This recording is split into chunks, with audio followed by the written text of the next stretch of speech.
sem por ele ser chamado. Seria morto, a não ser que o rei estendesse o seu cetro de ouro para a pessoa e lhe poupasse a vida. E ela vai e fala mais assim para Mardoqueu: e eu não sou chamada à presença do rei há mais de 30 dias.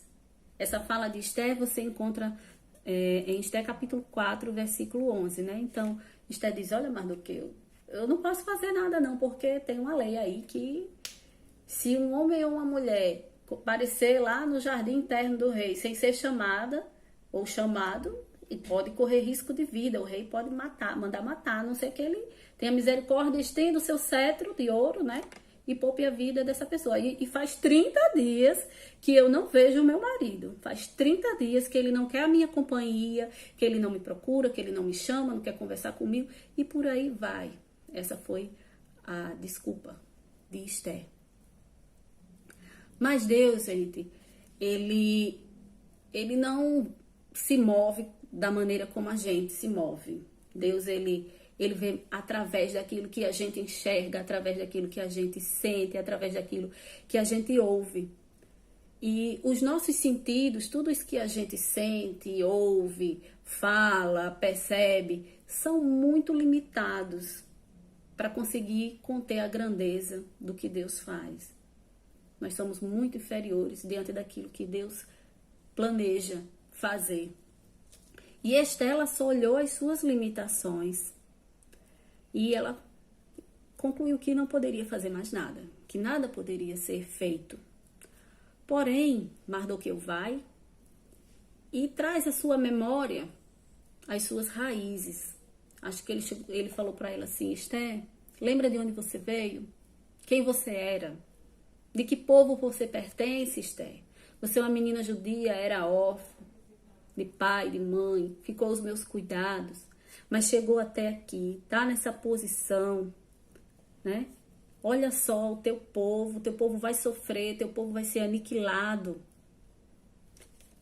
E será que Deus não tem nenhum propósito nessa história toda, em tudo isso que aconteceu com você, Esther? Né? Acredito que numa conversa mais informal tenha acontecido isso, né? Então, pausa para uma pergunta. Quero fazer uma pergunta para você. Quem hoje na sua vida representa Mardoqueu? Aquele que em momentos difíceis é usado por Deus para lembrar a mim, para lembrar a você que os planos de Deus, ele nunca falha. Que Deus nunca falha. Que a gente vê até aqui, mas Deus vê bem além. Existe um Mardoqueu, né, que Deus sempre levanta em nossa vida para nos fazer lembrar essas coisas. Então Mardoqueu vai também e fala, né, que não era por causa da posição que ela agora detinha, né, que ela escaparia da morte. Olha, Esther, né, porque não pensa que é porque você agora é rainha, é a mulher do rei, que você vai escapar, não. Você vai morrer do mesmo jeito. Se você não fizer nada, a morte vai chegar para você também, junto com todos os outros judeus. Então, Mardoqueu vai e questiona a sua prima. Será que não foi para ajudar os judeus que o Senhor lhe colocou no lugar de rainha, Esther? Né? Faz ela refletir a respeito disso, né? E outra coisa, se você não fizer nada, Esther, Deus vai levantar outra pessoa, Deus vai levantar outro vaso e vai dar livramento ao seu povo, vai dar vitória ao seu povo. Se você não fizer nada, não se preocupe não. Deus faz, Ele livra, Ele vai resolver de outra maneira, mas resolve. Amém? E eu pergunto mais uma vez para você, que influência você exerce? Né? Que influência você exerce hoje, lá no seu trabalho, lá na sua faculdade, na escola, na sua família, na sua vizinhança? Que tipo de influência você causa nos outros? Será que é uma boa influência ou uma má influência, né? E assim, a gente precisa influenciar as outras pessoas da maneira correta, como bons cristãos, dando bom testemunho, do jeito que Deus deseja que a gente se comporte, né? Porque Deus tem um propósito na nossa vida também. E assim, Deus, ele não precisa de mim, ele não precisa de você, mas ele nos escolheu para participar da obra dele. Ele escolheu a mim, escolheu a você, para que a gente possa participar da obra que ele traça na vida das outras pessoas, para que muitas vidas sejam libertas, sejam salvas, né? E se não for você, se não for eu, vai ser outro, vai ser outra pessoa. Deus levanta outro vaso, né? Então, irmão, eu não sei em que situação você se encontra hoje, em que lugar você se encontra, que tipo de influência você está levando para outras pessoas, mas se está complicado, se está difícil, com certeza existe uma razão, né? Deus quer te usar, Deus quer te usar como instrumento, como ferramenta dele. E Esther foi a ferramenta que Deus usou, né, para evitar que o massacre judeu acontecesse. Deus criou Esther com todas as ferramentas necessárias para chegar onde ela precisava chegar, para chegar onde Deus queria que ela chegasse e para usá-la como influência lá naquele reino. Deus estabeleceu Esther como autoridade na sua geração, lá naquela época, em seu país, no lugar em que ela vivia.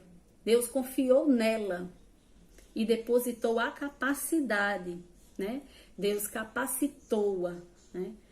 E deu todos os instrumentos necessários para ela se tornar rainha e salvar seu povo, ajudar a salvar seu povo, né? Deus preparou Esther para aquele momento, desde a sua infância até o momento em que o rei se desentende com a sua antiga rainha Vasti, até a parte da seleção das moças que foram levadas. Então Deus arquitetou tudo, né? Para que quando chegasse naquele momento ela estivesse preparada para agir. Então Esther vai e pede, né, que todo o povo jejue junto com ela por 3 dias, porque ela vai até o rei. Mas uma coisa interessante, mas ela precisa da cobertura, ela precisa de oração. E a gente aprende uma coisa muito bonita aí com Esther, com essa passagem, né? De irmãos unidos num só propósito, todos juntos, orando por uma única causa, né? Dando cobertura espiritual para Esther. E graças a isso, graças a todo esse apoio que ela recebeu do povo judeu junto com ela, orando, jejuando, se consagrando ao Senhor, ela alcançou o favor do rei e pôde intervir, ela pôde interceder pelo seu povo. E eu listei aqui 3 virtudes importantes a ser observadas em Esther, né? São 3: amabilidade, sabedoria e coragem. E veja só, né? Só voltando um pouquinho, né? Ela alcançou o favor do rei, né? Após esses 3 dias de jejum. E você, lendo na sua Bíblia aí, você vai ver que o rei já tinha feito um decreto, já tinha assinado, já tinha colocado o seu carimbo lá com seu selo real, né? Ele não poderia voltar atrás. Mas ele faz outro decreto, faz outra lei, né? Dando aos judeus o direito de se defenderem. Eles iam ser atacados, eles iam passar por uma guerra, mas eles poderiam se precaver, eles poderiam se proteger, se defender. Então vamos lá para as 3 virtudes, né, que a gente encontra em Esther. A primeira é a amabilidade. Ah, mas o que é amabilidade? Lá no dicionário, né, eu fui pesquisar. Amabilidade é a mesma coisa de gentileza, ternura, alguém que se comporta com educação, com cortesia, né? E Esther era tudo isso, tinha todos esses predicados. Ela não era só um rostinho bonito, ela não era só bela, ela também era amável e tratava os outros com amabilidade, com educação, com gentileza, né? Todos que a conheciam ficavam com boa impressão dela. Será que eu causo boa impressão nas outras pessoas? É uma coisa a se pensar, não é verdade? Então, sua atitude era amigável e ela se dava bem com todo mundo, né? E olha só, havia muitas mulheres, viu? Muitas mulheres bonitas e que estavam competindo pelo mesmo lugar de rainha. Mas foi a atitude de Esther que fez com que ela se destacasse no meio de tantas outras beldades, de tantas outras mulheres bonitas, belas, né? E assim, de nada vale você ser bonito, você ter um corpo esbelto, você se acabar na academia, se você não é bonito por dentro. De nada adianta, né? Deus ele deu beleza física a Esther, mas ela teve que aprender a ser uma pessoa agradável, a ser uma pessoa amável. E você também, e eu também posso aprender a ser amável. Assim como a gente cuida do nosso corpo, né? A gente também precisa cuidar das nossas atitudes para que a gente possa ter beleza interior. Às vezes a pessoa não é nem tão bonita por fora, mas ela é tão amável, é tão cortês, trata os outros com tanto carinho, com tanta gentileza, que a gente começa a achar a pessoa bonita, a gente começa a ver beleza naquele rosto. Então a gente precisa cuidar também das nossas atitudes, para que a gente também tenha beleza interior. E a amabilidade é um dos frutos, né, de uma vida que é guiada pelo Espírito Santo. A segunda virtude que eu encontrei aqui em Esther foi a sabedoria. Deus deu sabedoria para Esther, para ela agir da melhor maneira para salvar seu povo. Ela ouvia os conselhos de pessoas com mais experiência, né? Ela ouvia o seu primo. E ela não agia precipitadamente. Bem diferente de outras mulheres que nós já estudamos aqui, né? A gente sempre via que elas se precipitavam, né? Faziam as coisas sem pensar, muitas vezes, né? Aí causava todo um rebuliço, todo um problema ali, porque não teve sabedoria para agir no momento certo. Ou seja, algumas mulheres sempre colocam a carroça na frente dos bois. Mas com Esther não. Ela foi sábia. Esther, ela nunca se precipitou. Tudo que ela fez foi sabiamente, né? Então, o que foi que Esther fez? Esther organizou 2 banquetes para o rei, junto com Amã, que era o homem, o inimigo do povo judeu, que estava tramando contra a vida de todos os judeus. Então, ela organizou 2 banquetes, né? E ela não contou de vez o que ela desejava, não, o que é que ela queria pedir, né? Ela foi, tipo assim, cozinhando, rei, em banho-maria, né? Mas ela vai e ganha o favor do rei. E ela escolheu as suas palavras com cuidado. Então, para ganhar as coisas, para a gente conseguir certas coisas, a gente tem que ter cuidado com o que fala, né? A gente não pode falar de todo jeito, a gente tem que saber usar as palavras com cuidado, com sabedoria. E graças a essa sabedoria, Esther salvou todos os judeus que viviam ali, no Império Persa. E a Bíblia diz que a gente pode pedir sabedoria a Deus, né? E a sabedoria vai nos ajudar a agir da maneira certa, no momento certo, para o bem de todos. E quem tem sabedoria evita muito sofrimento. A terceira virtude que nós podemos encontrar em Esther é a coragem, né? E eu acredito que, de início, ela provavelmente deve ter tido medo, né? Porque ela falou, né? Olha, Mardoqueu, existe uma lei que se você não for chamado pelo rei, você pode ser morto, né? Eu acredito que, além dela estar na zona de conforto, provavelmente ela também estava com medo de perder a sua vida, né? De arriscar e falar com o rei sem ter sido chamada. Então, Esther, ela precisou realmente de muita coragem para ajudar a salvar seu povo. Porque como a gente já viu, né, entrar na presença do rei, né, nos seus aposentos privados, sem ser chamado, era um crime que podia ser punido com a morte. E além disso, como a gente já viu, o rei já tinha aprovado o plano de Amã, sem saber que Esther era judia. Talvez, quem sabe, se ele soubesse das origens de sua esposa, não tivesse concordado, né? Mas ele estava inocente quanto a isso, ele não sabia. E ele já tinha feito aquele decreto, né? Para exterminar com todo o povo judeu.